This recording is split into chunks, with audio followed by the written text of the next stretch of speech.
Because of my fortunate role in the fixed gear community, I get to ride a lot of bikes that I otherwise wouldn't have the opportunity to ride. And some of them even have a nicer ride quality or cost more than my own build. But as I'm riding the review bikes as my daily drivers, I always find myself just wanting to go back to the bike I built myself. While there are some practical benefits to building your own bike, not everything comes down to making the best decision because you're a responsible adult. Building a bike is usually a pretty dumb financial decision, but you should do it anyway.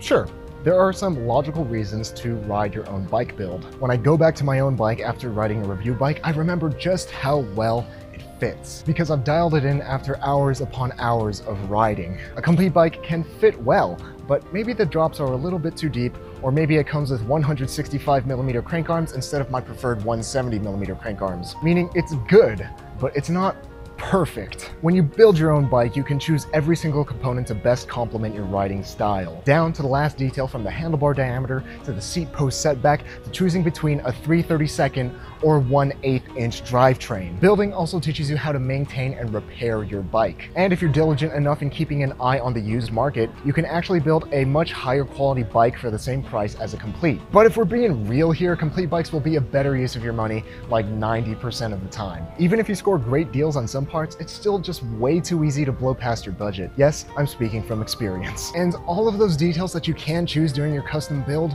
don't really matter. Then there's the hidden cost of builds, including the hours that you spend watching YouTube tutorials on how to build your bike, only to find that you don't have a bottom bracket tool. Then when you finally get your bottom bracket tool in the mail, you find out that you got the wrong bottom bracket for your crankset, so your chain line is more crooked than Richard Nixon with scoliosis. Bike builds are really expensive, even more so if it's your first time. And the end result is that you get a bike that might ride slightly nicer than a complete for a whole lot more money. But dang it, sometimes you need to make poor decisions because it feels right. If in so many cases building your own bike doesn't make a whole lot of sense, then why do so many people do it? And why do I always look forward to riding my own bike even if a review bike has a nicer ride quality? The answer is ownership. The bike that you build is without a doubt yours. Even if somebody has a bike with all the same exact parts, they don't have your bike because you built your bike with your own two hands. Although the legal ownership of owning a complete versus owning a bike that you built is the same, the psychological ownership of the build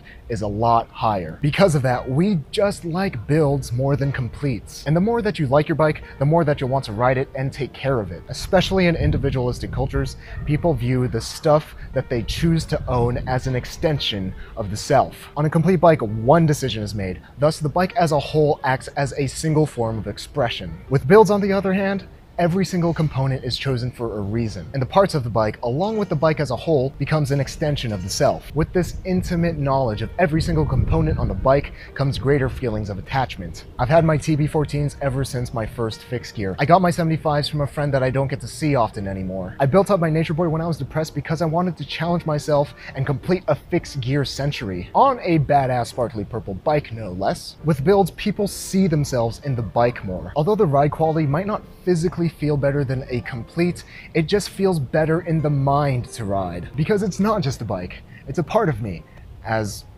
overly dramatic as that sounds. When we like something, we want to claim ownership of it through personalization. That's why when a lot of people get their first complete bike, the first question that they'll often ask is, what should I upgrade? And then they'll be disappointed when everybody says nothing. You just got the dang thing. That was definitely my experience. With a build, there's a sense of identification and attachment that you just can't get with a complete. Yes, builds are oftentimes irrational, but because they're personal, they're fun, and they just feel right, which for me is what riding a bike is all about. I didn't make all this up. You can find my sources in the description. Have you also spent an irrational amount of money on your bike? And do you also have an irrational attachment to your bike? Let me know in the comments. And if you've already ridden your bike today, why don't you reward yourself with another fixed gear video? And if you haven't ridden your bike today, stop watching me right now. Regardless of whether you have a complete bike or your own custom build, just get on your bike and have a good time. And with that, I will see you all in the next video.